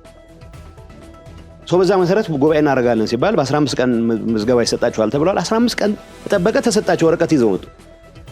በዛ ህግ መሰረት ነው የምትገዛው። ይሄ ለዚህ ግሩፕ እንዳለው ግን አንዱ አምኖ ይሄድና ሌላ አለ ተጠያቂነት የሚፈራ ኃይል አለ። ድንገት የተረጋጋ ሁኔታ ከተፈጠረ በተለየ መልኩ ጎዳለሁ ብሎ የሚያፈል ከግርግር ብቻ እንደሚያተርፍ የሚያምን ኃይል አለ። በስርቆት በሌላ አይነት ወንጀል የሚጠረጠር ኃይል አለ። እዚህ ውስጥ አንዳንዱ በቅንነት ፖለቲካሊ ይሄ ቁም ነገር መስሎት ወይ አንዳንዱ ከገሌ ጋር ተደጋግፌ መንግስት ድንገት ብገፋው ይወድቅልኝ ይሆናል ብሎ የሚያስብ አለ። እኔ ቢወድቅም እዚህ አካባቢ ደርሽ ማለት የለብንም ባይነኝ። እኔ ምን ሰራ ነው ብዙ የሚገነባ ጉዳይ አለ፣ ያጠፋ ነው ነገር የሚካስ ጉዳይ አለ። አሁን ሬድዋን አጨብረብሮናል፣ ጌዲዮን አጨብረብሮናል ማለት ይችላል። እንዴት ብሎ ይችላል? ተስማምቶ የመጣውን ነገር እነዚህ ሰዎች አንተ በቃ ድንገት ሌላ ፈተና ሊገጥምህ ስለሚችል 10 መውደቂያ መንገዶችን እናዘጋጅልህ ብለው እንዲያዘጋጁለት ነው የሚጠብቀው። እንደሚባለው ሰፊ ልዩነት ስለነበረ ነው ወደ ጦርነት ገብተን ያንን ለመፍታት የሚያስችል አሰራር ጀመርን እንጂ መተማመን ደረጃ ላይ አልደረስንም። መተማመን ደረጃ ላይ ካልደረስን መተማመን የሚያጠናክሩ ጉዳዮች ነው፣ ሞር ኮንፊደንስ የሚፈጥሩ ጉዳዮች ነው መስራት ያለብን። እሱን ለመስራት የሞከረን ኃይል በባንዳነት ትከሳለህ። እኔ እንደ ጊዜያዊ አስተዳዳሪ እዚህ ከተማ መጥቼ ጠቅላይ ሚኒስትሩን ካገኘው ጊዜ በላይ እነዚህ ሰዎች ጠቅላይ ሚኒስትሩን አግኝተዋል። እኔ ሳቀቅ ነበር። ጠቅላይ ሚኒስትሩን አገኘ ከተባለ ድንገት ትእዛዝ ተቀበልን። ባልትእዛዝ እኮ መቀበልኩ የሥራ አካል አዝማርፋ ስንገናኝ እነዚህ የምንላቸው መፈጸም ያለበት ጉዳዮችን ለማስፈጸም ከነሬድዋን ጋር እንገናኛለን። ጉዳዩ ፊት ለፊት ይሄ ኃይል ከነዚህ ሁሉ ጋር አስፈጽም ያለሁ ብሎ ግን ይሄደ ወደ እንትኑ ነው የሚመለሰው፣ ወደ መጀመሪያ ነጥቡ ነው የሚመለሰው። ምክንያቱም የመጀመሪያ ነጥቡ እሱ ከሚፈልገው ቆሌ ከሚያዝለት ነገር ውጪ ማሰብ የማይችል ኃይል ነው። ስለዚህ አሁን የእውቅና ጉዳይ አይደለም። ተማምነናልና በዚህ መመዝገባችን ያዋጣናል ብሎ ተመዝግቦ 15 ቀን ጠብቆ ምስክር ወረቀት ተቀብሎ መቀለ ከደረሰ በኋላ የምስክር ወረቀቱ እኔን አይመለከተኝም፣ ምክንያቱም እናንተ በምትሉት መንገድ ጉባኤ አላደረገም። ምክንያቱም ጉባኤ ማድረግ ምን ሊጠይቅ ነው? ምርጫ ቦርድ ሊታዘበው ነው። የእሱን በወጉ ያልተጻፈ ድራማ ሊያጋልጥ ነው ወይ ያጋልጣል ብሎ ያስባል። ምክንያቱም አለን ውጭ ያለን ሰዎች ፓርቲው በዛ መልኩ እንዲጨማለቅ አንፈልግም ያለን ሰዎች ስላሉ ይሄንን ህግና ህገ ወጥነትን እያጣቀስክ መሄድ አመል ነው። ትንሽ ቡድን እኮ ነው ትንሽ። ይሄ ፓርቲው ጠቅላላ የሚመለከት እንዳይመስል፣ የፓርቲው ሊደርሺፕ የሚባለውን የሚመለከት እንዳይመስል። ከ3 እና ከ4 የማይበልጡ ሰዎች ህዝብን ሆስቴጅ አድርገው ተፈናቃይን ሆስቴጅ አድርገው አሁን ሌላ የድርድር ምዕራፍ ነው ራሳቸውን ለማዘጋጀት ይሞክራሉ። እና ይሄ መቆም አለበት። የሰላምን ኢንቫይሮንመንት አሟጠህ አትጠቀም። ለተወሰኑ ሰዎች የስልጣን ፍላጎት ሲባል ግን በየጊዜው የተወሰኑ ሰዎች በሰራዊት ውስጥ ያሉ ሌቦች በፖለቲካ ሊደርሺፕ ውስጥም መቼውንም ይድናሉ ተብሎ የማይታሰቡ ጥቂት ሰዎች ለእነዚህ ሰዎች ፍላጎት ሲባል ህዝብ ሌላ ወደ ጣጣ የሚገባበት ሁኔታ ነው እየተፈጠረ ያለ። እዚህ ውስጥ ዳተኞች አሉ። በቃ ሁሉንም አስደስተው ለመኖር የሚፈልጉ ወገኖች አሉ። አንዳንዱ ምናልባት ዝም ብለህ ብትጠብቅ ድንገት እንደዚህ የሚፎክሩት ኃይሎች የሆነ ነገር ቢሳካላቸው አንድ ነገር ቢሆን ብሎ ተስፋ ይጠብቃል። እኔ ተስፋ ከየት ነው የሚመነጨው አላውቅም። እኔ የሚገባኝ ምንም ይሁን ምን የትግራይ ህልውና ለማረጋገጥ በሚደረግ ጥረት ውስጥ ያላጠናሁት ወዳጅ ሊሆን አይችልም። ኢንፋክት ሳላጠናውም ጭምር የኔ ጥፋት እንደ ህዝብ በፕሪቶሪያ ስምምነት መፈረሙ ምክንያት አደጋ ነው ብሎ የሚያምን ኃይል ወዳጅ ነው ብዬ ህዝቤን ለአደጋ አላጋለጠም። ይሄ የኔ እምነት ብቻ ሳይሆን የሚሊዮኖች ተጋሩ እምነት ነው። ከዚህ አንፃር ግን ይህችን አደጋ ለመፍጠር እየተንቀሳቀሰ ያለ ጠባብ ኃይል ግን ስርዓት መያዝ መቻል አለበት። በትግራይ ፖለቲካ ውስጥ አንዳንድ ኃይሎች ይሄ ኢትዮጵያና ትግራይ የሚል የታቀደ የሚመስል የማደናገር ቃላት የመጠቀም አሁን ደግሞ በጊዜያዊ አስተዳደሩ ፕሬዚዳንት ቢሮ ጭምር ያው በሚዲያ ስናይ የኢትዮጵያ ሰንደቅ ዓላማንም እያየ ነው አይደለምና ይሄን እንዴት ያዩታል? የትግራይ ስነ ልቦናን ሲወክላሉ ስሜቶች የሚፈጥሯቸው ነገሮች አሉ። እዚህ ላይ ምንም ትግራይ ውስጥ የተፈጸመ በደል እገሌ ያደረገው ዝርዝር ማውራት እንችላለን። በቅርቡ ዝንገት ሚዲያ ሳነሳ ነበር። እኔም ባንዲራ አልነበረኝም። ኤርፖርት አስገብተን ነበር። እኔ ቢሮ አስገብቼ ነበር። መጨረሻ አካባቢ የህዝቡ ስሜት አጠቃላይ ጸረ ኢትዮጵያ አቋሙን የሚገልጽ ነው በሚል አይደለም። ተፈጥሮ የነበረው ኢንቫይሮንመንት የፈጠራቸው ስሜቶች አሉ። ስለዚህ ይሄ ኢንቫይሮንመንት በምንድን ነው ታከመው? ያልናቸው ሰላም ለመፍጠር የሚያስችሉ ስራዎችን በመፍጠር ነው። አሁንም እኮ ችግር ሲፈጠር ወደ ኤርትራ እኮ አይሸሽም ሰው። ሲፈናቀል ወዴት ነው የሚመጣው? አዲስ አበባ ነው የሚመጣው። አዲስ አበባ ነው ስራ የሚሰራው። ሐዋሳ ነው ስራ የሚሰራው። ይሄ ፋክቱን አይቀይርም። የትግራይን ኢትዮጵያ አካል መሆን አይቀይርም። ኢትዮጵያን ቀጣይነት ዝም ብለህ በመፈክር ብቻ ታረጋግጥም። ስራዎች መሰራት የጀመሩት የጋራ ትርክት ይኖረን ወዘተ የሚባለው ለምንድን ነው? እስካሁን ያልሰራናቸው ስራዎች ከተረት በዘለለ ኢትዮጵያዊነትን የሆነ መሰረት ላይ ማስቀመጥ መቻል አለበት። እንደሚለማ የነገ ተስፋ የሱም ጭምር እንደሆነች ማሳየት መቻል አለበት። ይሄ አጠቃላይ የጋራ ፕሮጀክት ማስፈጸም ህገ መንግስቱ በሚፈልገው ደረጃ ተፈጽሞም ቢሆን ኖሮ የሚጎሉም በርካታ ነገሮች ነበሩ። ጊዜያዊ አስተዳደሩ ለምን እንደዛ አለ? የኔን ጭምር ካልከት ዳተኝነት ነው፣ ፍርሃት ነው። በሁሉም ተቀባይነት አግኝተህ ለመቀጠል የሚደረግ ፍላጎት ነው። እኔም ደፋር ሆኜ መታየት ፈልጋለሁ። ድፍረት እኮ አይደለም የሚያስፈልገው። በቂማ ተደፋፍረናል። አሁን እንዴት ከማዕከላዊ መንግስት ጋር ተቀራርበህ ትሰራለህ? እንዴት ከጎረቤቶች ጋር ተቀራርበህ የትግራይን ጥቅም ታስከብራለህ የሚለውን ላይ መትጋት ያለበት። እንዴት ተፈናቃዮችን መልሳለሁ ብለህ ሁሉም የምትችለውን አቅም ተጠቅመህ ነው መንቀሳቀስ ያለበት።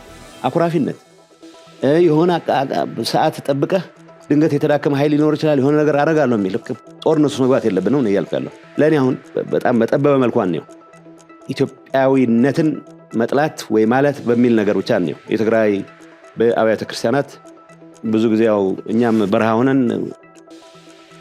ኢትዮጵያ ትውደም በምንልበት ሰዓት የሆነ የምትጠለልበት ቤተክርስቲያን አካባቢ ሀገሪቱን ኢትዮጵያ የሚል ትሰማለህ። እነዚህ ነገሮች ይሄ የተፈጠረውን ስሜት እንዴት እናክመው ወደሚል በማዞር ብቻ ነው ልንፈታው የምንችለው። አሁን ደግሞ ምን ማየት ጀመረ ብዙ ሰው እነዚህ ሰዎች ለተወሰነ ጥቅም ቡድን ጥቅም ሲባል ሌላ ጣጣ ውስጥ ሊከቱን ነው። ኢንፋክት ያለፈውን ትግሉን ጭምር መጠየቅ የሚጀምርበት መጠየቅ የለበትም እላለሁ። በቃ ለዛ በተፈጠረልን ነገር ያደረገው አምኖበት ያደረገው እስከሆነ ድረስ ይሄንን መጠየቅ መጀመሩ የሚያሳየህ ለሪፍሌክሽን ቦታ ሩም አለ ነው። ዝም ብለህ እንትን ካልክ ከፈረጅከው እንደዚህ ያለ ሁሉ ኢትዮጵያዊነትን ክዷል ካልክ እንደዛ የሚባል ነገር የለም። በቂ መሬት ላይ የተፈጠረው ሁኔታ ፕሮፓጋንዳችን ምን ነበረ? በምን ዙሪያ ተመስረት? እኔ እስከወጣ ድረስ ባንዲራ መጨረሻ አካባቢ ነው ያስገባሁት። ሲመጡ ራሳቸው እንትን ይሉ ነበር። ባንዲራ የመጥላት ያለ መጥላት ጉዳይ አድርገን ግን ጊዜያዊ መንግስቱ የፌዴሬሽኑ አካል ነው። ትግራይ የፌዴሬሽኑ አካል ነች። እኔ በግጭቱ ጊዜም እናነሳ ነበር። የተገናኘን ጊዜ ማወራለሁ። ባንዲራ ግድግዳቸው ላይ የሰቀሉ ኢትዮጵያ ጸባችን ከመንግስት ጋር ነው እንጂ ከኢትዮጵያ ጋር አይደለም የሚሉ ነበሩ። ሌላው ሰው ደግሞ ከመንግስት ጋር የሚጋባውን እልህ ራሱም ጭምር ሚናው ኖሮት ያስቀመጣቸው እሴቶችንም ድናይ ወደ ማድረግ የሚሄድ ሰው አለ። ኦርዲነሪው ሰው ደግሞ ያው በኢሞሽንስ ይኖሩታል፣ ግን አስተንትኖ ምን አድርጎ አቋም ወስዶበት አይደለም የሚለው ሰው የመነጠል ስሜትን የሚያቀነቅኑ በፓርቲም ኩርፊያውን በመነጠል ለማዋረድ የሚሞክር ሰው አለ። መሬት ላይ ባለው የትግራይ ህዝብ ላይ ምን አይ ቲንክ 1%ም 2%ም ኦዲየንስ ያለው አይመስለኝም። ግን ያው ኢሹዎች ልዩነት ሲኖረን ልዩነትን እንዴት ነው ከቦተም ላይ ነው ሳንወርድ ማስተናገድ የምንችለው? እየፈለገ ብንከሳከስ የፈለገ ብንሄድ ስቲል ያንኑ ባንዲራ ይዘህ በዛው ባንዲራ ስር መጣላት አይቻልም ወይ የሚል ነገር ቅድም እንደተባለው የጋራ ትርክት ከመፍጠር ጋር ይያያዛል። እስካሁን የራስን ቲም ይዘህ ባዋጣህ ልክ አዋጣህ ወስደህ የመሄድ ነገር ነው ያለው። ምንም ብቀየም ምንም ቢከፋኝ ምንም ችግር ቢፈጥርብኝ አንደኛ ችግር ካለብኝ በወቅቱ ከሚያስተዳድር አካል ጋር ነው፣ ከራሷ ከኢትዮጵያ ጋር አይደለም። መንግስት ይቀየራል፣ ግን ያንን የጋራም የሆነውን ቫሊዩ ሴቶች የመፍጠር ጉዳይ ላይ በደንብ አልተሰራበትም። ዞሮ ዞሮ አብዛኛው ጋር የሰፈራችንን ልዩነት ይዘን መጥተን ያለኝን ልዩነት አዋጥቼ ነው ትርፍ መወስደው የፈጠርነው እንደሱ ነው። የድሮ መዋጥ ስለነበረ መዋጡን ስናፈርስ አሁን ደግሞ ድርሻህን ይዘህ ቅርጫ ድርሻህ ላይ 1 ግራም ምናምን ቀነሰች አልቀነሰችም በሚል ሂሳብ ነው ያኖር ነው። የባለፈው ደግሞ እንደዛ ሆኗል። አሁን እሱ እንዳዲስ መገንባት አለብን ማለት ነው። የጋራ ትርክት ተጣላ ተደባደብ ስቲል ማትወርድበት ደረጃ ይኖርሃል። ወለል እሱ ከዚህ ወለል በታች አልወርድም ይባል። እሱ ወለል ደግሞ የጋራ ኢትዮጵያዊነት ነው። ሁሉም ሰው የግድ ብሎ ደስ ሊለው አይችልም። ለሁሉም ሁሉ ጊዜ የሚመጣ አስተዳደር ሊያምርህ አይችልም። ሁሉ ጊዜ እኩል በፈለከው ልክ ልታገኝ አትችልም። ግን የምታበረክተውም አለ የሚገባህም አለ። በዛ መካከል ላይ ሚዛን መጠበቅ ያው የረጅም ጊዜ ያቲንግ ስራ ይመስለኛል። ከፕሪቶሪያው ስምምነት ወጣ ስንል የቀድሞ ህወሓት ላለፉት 50 ዓመታት ምንም አይነት ማሻሻያ ሳያደርግ ባለበት መሄዱ ለአሁኑ ትውልድ ምን አይነት ትምህርት ይሰጣል? ይሄ ባለበት የመቆም የመቸንከር ሐሳቤ ከምን የመነጨ ነው ይላሉ? መጪው ትውልድ የራሱን ፓዝ ቻርት ማድረግ አለበት። ሺዎችን እየሰዋህ በሚደረግ ነገር ብቻ እኔ ያልኩት ካልሆነ ሌላው አስተሳሰብ ቶታሊታሪያን ነው። ቤተክርስቲያን መቆጣጠር የሚፈልግ አስተሳሰብ፣ እድር መቆጣጠር የሚፈልግ አስተሳሰብ ህወሓት ስላደረገው ሌላ ፓርቲን ቢያደርገው ስህተት ነው፣ አይሆንም፣ ተቀባይነት የለውም። ለእኔ ወጣቱ ይህን ሳይክል ብሬክ ማድረግ አለበት። የህወሓት ቀሳውስት ነን የሚሉ ሰዎች አሉ። ቅስናውም የላቸው ቅንነቱም የላቸው፣ ግን እኛ ያልነው ካልሆነ በስተቀር ብለው አንድም የሚያቀርቡት ሀሳብ የለም። ባይዘው ተፈናቃዮችን ለመመለስ ያመጣው ነገር ስህተት ነው ከሚሉት በስተቀር ተፈናቃዮችን ለመመለስ የሚያስችል የሚባል ፕላን የላቸውም። ፕላን የላቸው ብቻ ሳይሆን እንዲመለሱም አይፈልጉም። ከነዚህ ሰዎች ጋር ህወሓት ሆኖ መኖር ራሱ በጣም አስቀያሚ ነው። ወጣቱ ኦልሬዲ ጀምሮታል እኮ። ይሄ ዝም ብሎ አጋጣሚ አይደለም፣ ጌታቸው ስለመራው ስላልመራው በሚል አይደለም። ሌላ አስፒሬሽን ያለውም ይሄ መንገድ 50 ዓመት ሙሉ አጥፍቶናል የሚል መጽሐፍ መመራመር የሚችሉ መሪዎች እስከመሩት ድረስ ይነሱም ከነ ብዙ ጉለቶቹ በራሁን መሳደብ ብቻ የትግል ስትራቴጂ አድርገው የያዙ ከተቻለ ደግሞ የተወሰነ ነፍጥ ተነስቶ አንድ ነገር ካላደረግን ብቻ የያዙ ሰዎች ይዞ በቀረበት ሁኔታ የወጣቱን አስፒሬሽን ሊያሟላ አይችልም። የሆነው መሆን ያለበት ወጣቱ የራሱ ባለቤት መሆን መቻል አለበት። አምባሳደር እንደዚህ በተለይ በፓርቲዎቻችን ውስጥ የውስጥ ለውጥ የመታገል የውስጥ ለውጥን ያለመቀበል አይነት እንቅስቃሴ አለ፣ በራስ ያለመለወጥ አይነት እንቅስቃሴ አለና ይሄ እንደ ሀገር ምን አይነት ችግር ፈጥሮብናል? ምንድነው የሚሆነው? አንደኛ ሰው ራሱ ያድጋል። እኔ የዛሬ 10 ዓመት የዛሬ 20 ዓመት የዛሬ 5 ዓመት የዛሬ ዓመት የነበርኩት ልሆን አልችልም። ከሆንኩ ተቸንክሬ ያለው ማለት ነው። እና እንስሳት እንኳን ራሳቸውን ያድሳሉ፣ አትሊስት ቆዳቸውን ይቀይራሉ። የሆነ ቦታ ትላንት የሆነ ቦታ ያደረሰ እውቀትህ፣ አቅምህ፣ ችሎታ፣ እይታ የሚቀጥለው መሰላል ያወጣ። የሚቀጥለው መሰላል መውጣት የምችለው ከሚቀጥለው መሰላል ጋር ሊያዛምድ የሚችል አዳዲስ ሀሳብ ለመላመድ ስትሞክር ነው። እንደሱ ደግሞ ከሆነ ከያዝከው የተወሰነ የምትሸርፈው የምትከረክመው መኖር መቻል አለበት ከራስህ ጋር ነው። ይሄ ሁለተኛው ግን እንግዲህ የተወሰነ ዓመት ጋር ስትደርስ አዲስ ትውልድ ይመጣል። የዛሬ 25 ዓመት የነበረ ህፃን የነበረ ሰው የተወለደ ሰው አሁን 25 ዓመት ሲሞላው የፓርቲ መሪ መሆን ይችላል። እኔ የፓርቲ ሊቀመንበር የነበርኩት በ26 ዓመቴ ነው። ከኢህአዴግ ውጭ አትሊስት ተቋሚ በነበርኩት እኔ ጌታቸውም ኢህአዴግ ስላልነበረ ችግር የለም ሁለታችን ውጭ ነበር እና በ26 ዓመት እኔ የፓርቲ መሪቻለሁ። እና ያኔ የነበረኝ በጣም አሪፍ መስሎኝ ያወራኋቸው ነገሮች አሁን ልክ ያልሆኑ ያሉ አሁን ማቹር አድርጌያለሁ። ከዛ ደግሞ ያኔ ስኖር የነበረ ተወላጅ ደግሞ አሁን ሲደርስ ለሱም የሆን ነገር መማር ከሱ ጋር አጀስት ማድረግ ካልቻልኩ ሬሌቫንት አይደለሁም፣ ኦብሶሌት ነኝ። ፓርቲም እንደሱ ነው የሚሆነው። ፈንዳሜንታል ሲኖራሉ ፈንዳሜንታል እሳቤዎች መዝለቅ ያለባቸው መሰረታዊ እምነቶች ከህዝብ ጥቅም አንጻር ከሀገር ፋይዳ አንጻር መሰረታዊ ምሰሶ የሚባል ይኖርሃል። እሱ ከሌለህ የምትላጋ ነው የምትሆነው፣ እምነትም የለህም ማለት ነው። እሱን ከያዝከ በኋላ ግን በእያንዳንዱ በምትደርስበት ደረጃ ላይ አጀስት የምታደርገዋለህ አዲሱን ትውልድ ለማቀፍ የሚያስችል። እሱም መሪ ሊሆን አይደል? መሪ የሚሆነው አንተ ትንሽ ቀረብ ካልክለት ነው። ሸብረክ ሳትለት ለአዲሱ ትውልድ እንዴት ብሎ መሪ መሆን ይችላል?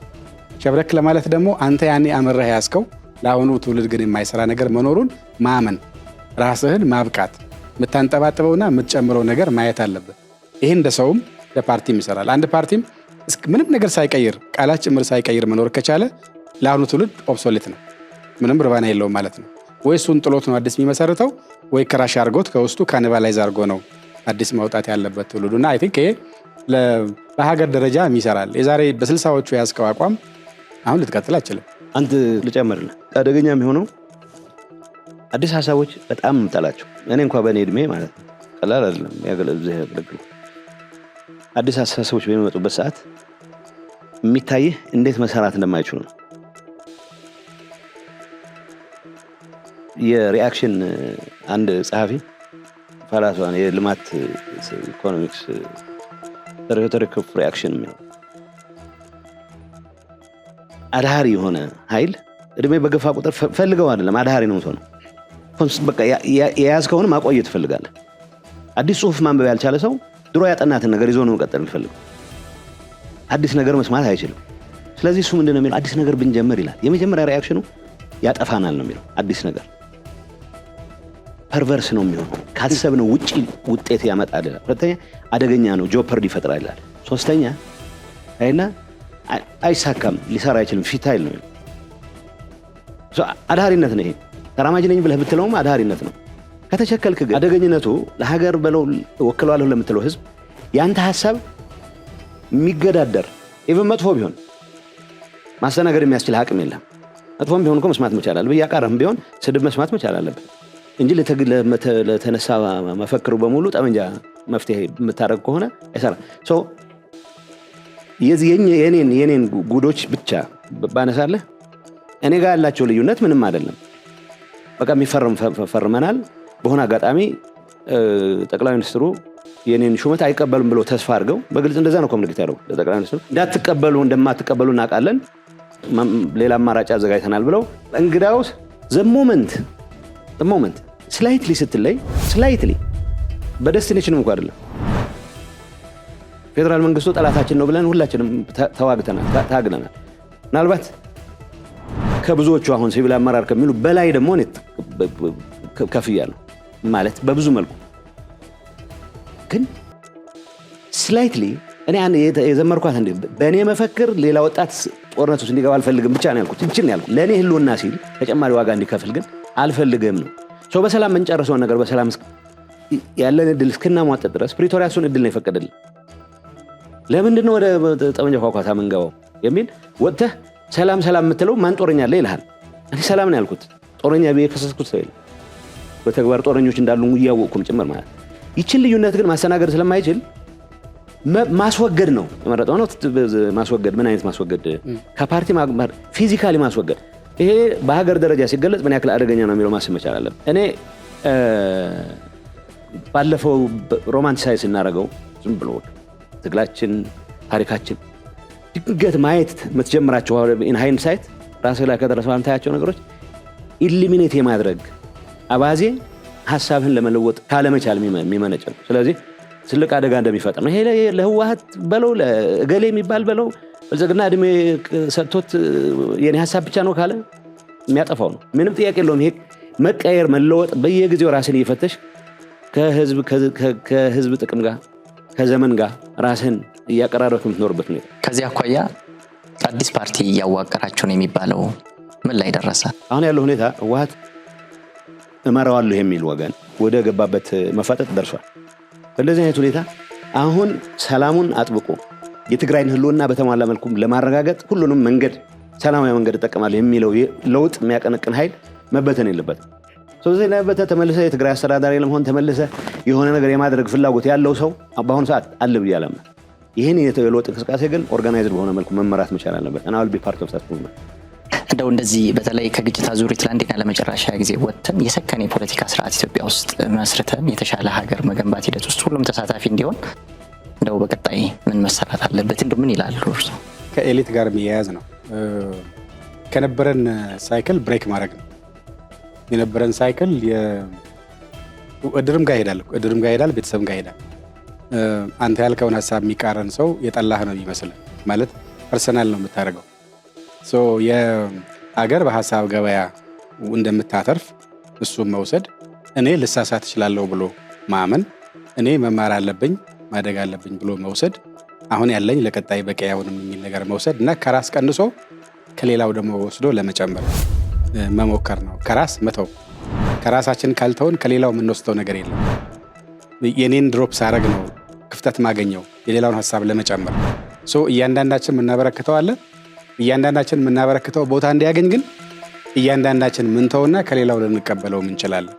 ይህን ማድረግ ከቻልን የነበረውን ሳይክል እንሰብራለን። ሁለተኛው ላይ ወለል ማወቅ ኦፍኮርስ ወለሉም በጋራ መስራት አለብን። አሁን ወለሉም ላይ መተማመን ስለሌለ ነው። ባንዲራችን ላይ ገና የለም፣ ማንነታችን ላይ ገና የለም። ዳይቨርሲቲ እና አንድ ሆኖ መቆም ላይ ማኔጅመንቱ ላይ እንዴት ነው ሚዛን የምንጠብቀው የሚለው የለም።